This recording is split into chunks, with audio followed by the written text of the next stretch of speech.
Yeah, because that is why the leaders of thought will be the guarantor for that promise. Okay, all right, folks. So we are done on the subject matter. Don't forget, our business is to give context and clarity to the issue that comes to this hangout. Now let's go to our next story. You know, for a country that has recorded 5 successful military coups and 4 failed ones, rumors of a military push becomes a foreboding experience.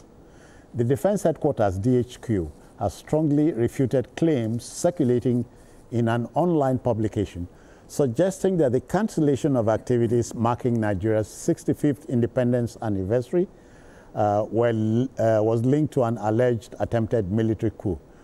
Director of Defense Information, Brigadier General Tukur Guzo, described the reports as false, malicious, and intended to cause unnecessary tension and distrust amongst the populace. The statement further clarified that the cancellation of the Independence Day parade was due to President Bola Tinubu's scheduled strategic bilateral engagements abroad, as well as the armed forces' ongoing operational commitments in the fight against terrorism, banditry and insurgency. Indeed, these are times that try men's souls, Adewale. Yeah, when we're in the age of social media, in those days, let's say years back, before you publish this kind of story, you will have interviewed people, you will have spoken to a lot of people, you will have, you know, but we are in a particular period that you can just sit down in your room, and so there's coup in Côte d'Ivoire, and then everybody begins to build the story on that. So what do they want? Now, first of all, what Nigerians should realize is that any coup at this moment will set us backwards 50 years, not less than 50 if not years, more. if not more. They should, if they have not read Nigerian history, because history was not in our syllabus until recently, let us inform them that without the coup of January 15, 1966, there will be no counter coup of July. Yeah, the January 15, 66 coup was shoddily executed. Yes. We didn't have a clean slate. Yes. That's why the counter coup of July came to answer questions. And then the killings. And then civil war that lasted for 30 months. Yeah. That killed so many people that you saw people, children were like, you know, sticks, like broomstick, you know, for 30 months. Hunger, starvation, trauma, deprivation. And, you know, it took the country, the whole world, you know, you know, it was a shock to the entire world. Nigeria became the grim picture of human mystery. So it's something that if you have seen, and that set the tone for 27 years of military rule that destroyed the fabric of federalism, that destroyed our values. When the military comes, it suspends the constitution. The constitution, then the economy became the private fiefdom of the economy of individuals. For 27 years, Nigeria lost our status as a contemporary of countries like India, of countries like Brazil, countries like Singapore, that we are all rushing out to go and get their passport. We started on the same level. India never had coup since 1948. So if we had been left alone with the internal crisis of Western region at that time, we would have been able to resolve it on our own. But military coup brought the worst thing to black man's greatest country in the world. We were able to fight with the efforts of so many individuals that in 1999, military coup destroyed the media. It destroyed our industries. We used to have Michelin, we used to have, you know, Leyland, we used to have Pojo in Ibadan. Anamco. Military government, because you cannot hold anybody accountable. Destroyed the media. You know, so many media organizations, Concord newspapers, so many of them died because of military rule. So we cannot, it's a nightmare for anybody to even be dreaming of that at this moment. So I think that, you know, any military coup at this moment has the prospect of leading Nigeria to another civil war. It's going to lead to spontaneous armed uprising. So if anybody is nurturing that dream, I'm sorry for those, because it will also consume them. And I think a warning for the media. The media can be used as pawns in political chess game. You know, there was a time one magazine in this country, that was what ended the career of that magazine. They published a story, an interview with somebody who claimed that he participated in the Gironora Ogaku. He granted that story, and then he said, okay, you should tell the audience that you interviewed him in Cameroon. But they did the interview here. They published that story. It was an exclusive story. People were buying, doing photocopies of that magazine. No, it was a setup by the military. That guy was an agent of the military who gave false reports to that newspaper. The government now said, okay, you travel to Cameroon to interview this person. Where were your traveling papers? Let us see. The government discovered that there was no interview in Cameroon. It was held in Nigeria. That was what killed the credibility of that news magazine. And of the finest journalists in this country, they destroyed their reputation, destroyed that newspaper died. So when you are publishing stories that might have been sponsored by third columnists, you must be aware that you are also dealing with your own credibility. Yeah. You know, because if you publish something that happened not to be true, then there's a problem. I'm not saying what the defense information has said is correct, but I'm just saying that it's correct that there's no coup. But I'm just saying that we need to be very cautious. We need to be, before we publish our story, so that we don't set the country ablaze without the necessary information as professional media people. There was no coup. You know. To me, there was no coup. Yeah. There was no coup because some military personnel were arrested does not mean it's a coup. There are so many things why an officer can be arrested. And that is why I have to appeal to our colleagues that there must be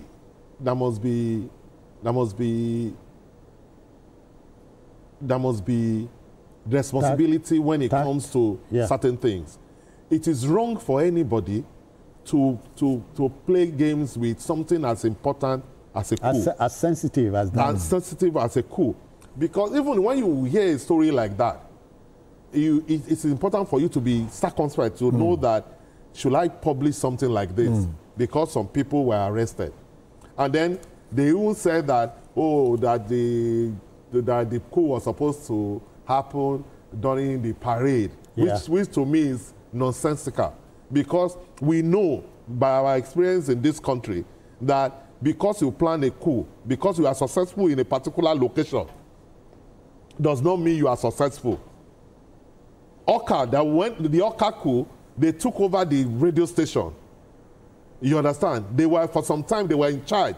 Yeah. But they could not control the entire country. But you know, for you to now say that a coup will be anchored on a national parade, what they are going to do at national parade, that is how they are going to plan a coup, when you are not in charge of the barracks all over the country. Now, even the person writing that kind of story should know that you should be careful.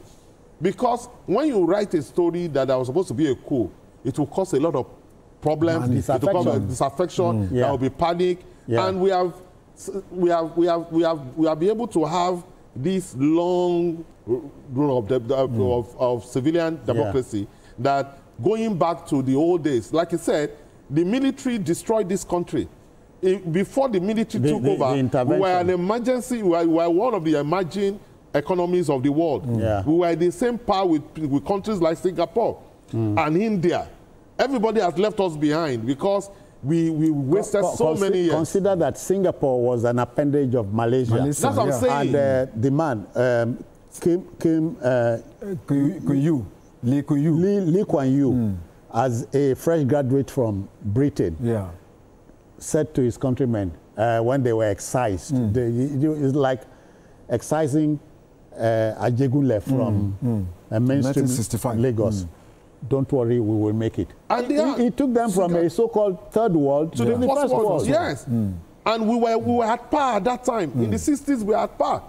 It is this long reign of military rule that brought us to this dead end. So how can anybody be talking about military coup at this time? Okay, we have a company from outside Nigeria, London.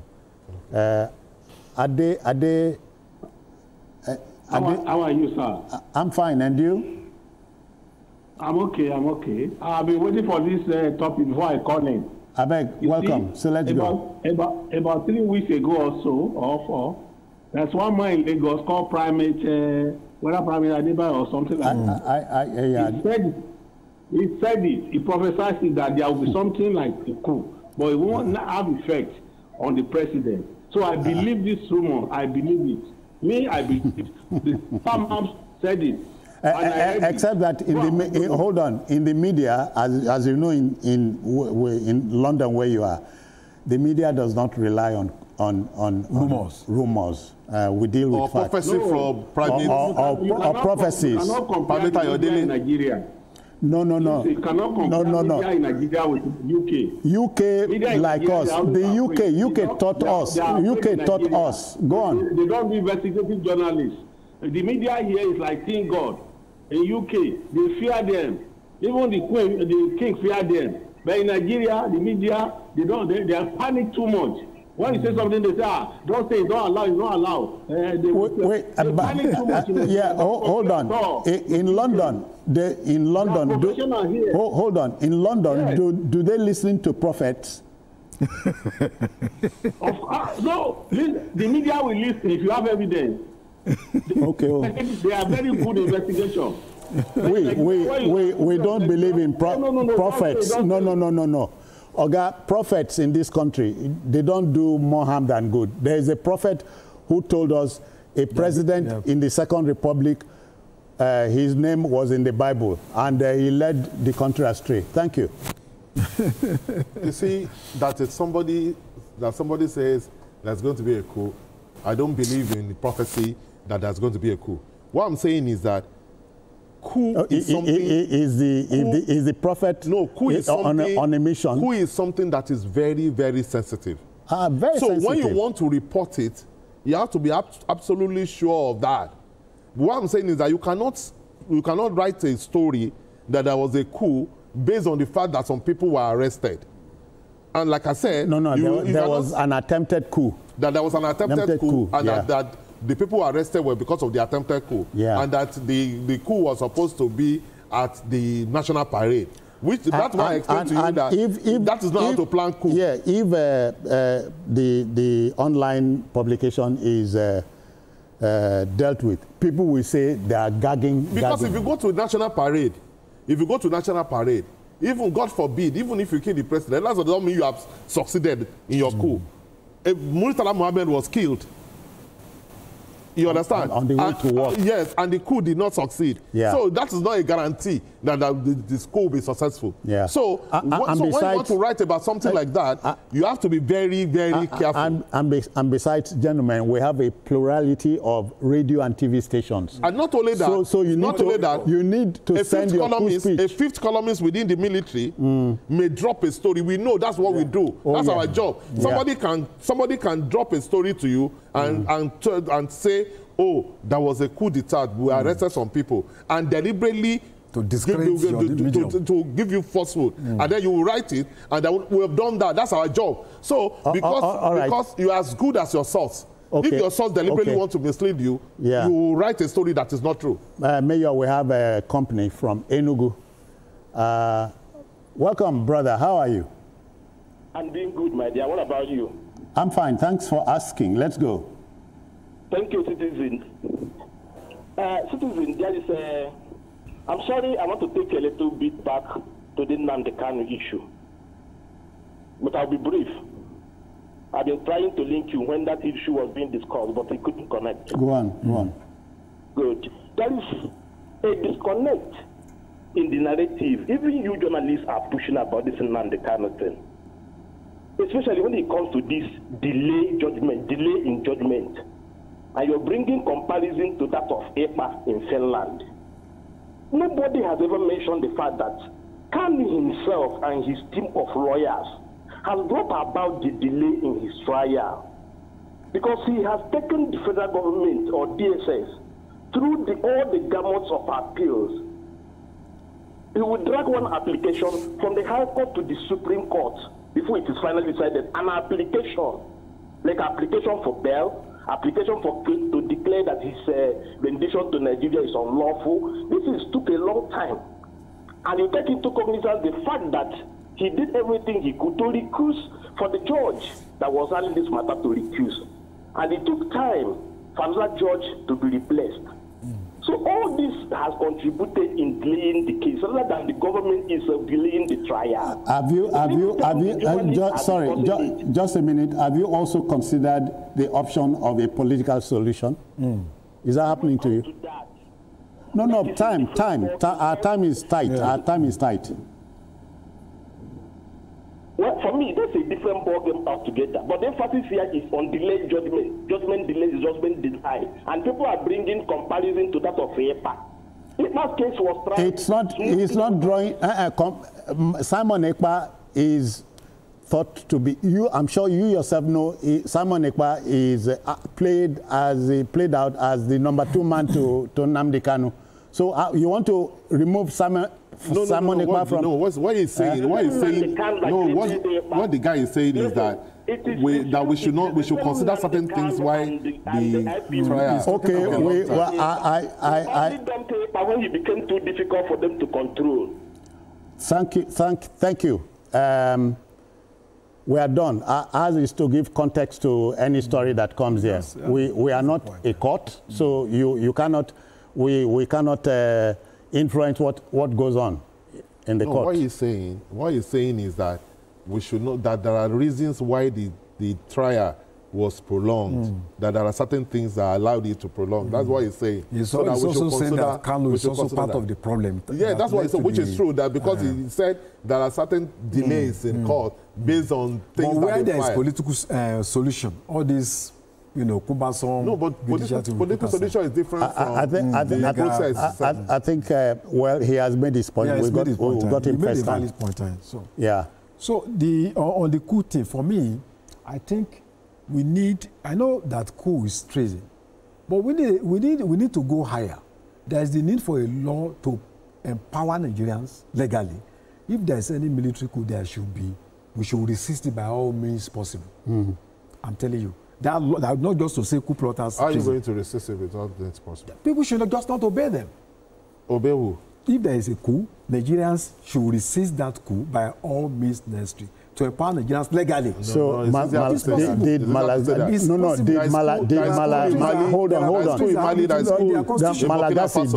Malagasy do it? No, I don't know what kind of law they have. I'm just saying that Nigerians need to be empowered to ensure that they can. We don't need to empower Nigerians because the issue of coup is illegal in the first place. Yes.